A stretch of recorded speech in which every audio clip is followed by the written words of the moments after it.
Hi, I'm John Gross, and I'm with the 2005 Toastmasters World Champion.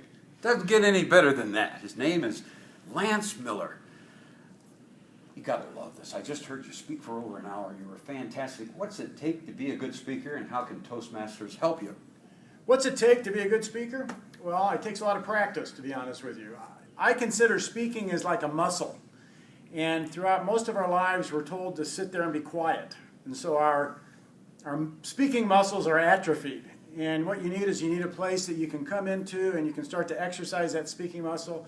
And we know that they're atrophied because when we stand up in front of a group, we start to lose our thoughts. We can't say what we want. We're nervous. The words aren't coming out like we want. But as we practice speaking, that muscle gets stronger. And the big benefit of the Toastmasters program is it gives us a safe environment. It's like going to the gym, except instead of working muscles, you're working your communication and leadership skills. It gives us a safe environment to stand up and work out those jitters, to strengthen that muscle, to learn how to interact with the audience so that we can really stand up and start thinking on our feet and the clarity of our message comes through. So the first thing I would say is you have to be willing to practice and strengthen your muscle. One thing I've got to say, I've got to mention this. I just didn't find him in a hotel room. We're in Minneapolis. This is a District 6 convention, packed because of this guy. He is not only a great speaker, he's also a great trainer. Some people are going to watch this. They don't even know what Toastmasters is. I found it's fantastic and the best way to learn how to speak. A tip for someone that's never been to a Toastmasters meeting. Well, a Toastmasters meeting, a lot of people hear the word Toastmasters and they think you're either making toast or you're sitting around drinking and toasting each other. It's really about learning how to speak in public and learning how to lead. It's both those together. It's a learn by doing program where you actually get up and do the speaking, you run the meetings, you interact with people on a regular basis. But the great thing with Toastmasters is there's no penalty for failure. If I was promoting Toastmasters, I would promote it as Toastmasters, a great place to fail.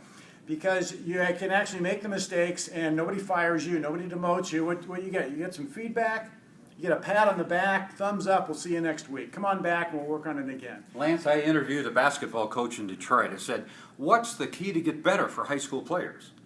He told me 32,000 jump shots during the summer. 32,000. Were you the world champion when you started? No, not at all. I was a guy that had my kneecaps shaking like that, and I was trying to come up with speech messages that I thought the audience would be interested in.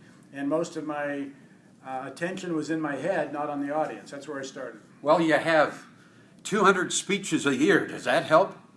Well, it does now, and I've done over 4,000 speeches over the course of my speaking career over the last 25 years, but it was that environment in Toastmasters where I could really discover my speaking style, my speaking skills, instead of trying to speak like somebody else. I wanted to be genuine with the audience. I wanted to find out how do I relate with them and what's Lance Miller's speaking style versus looking at somebody else and saying I want to mimic them.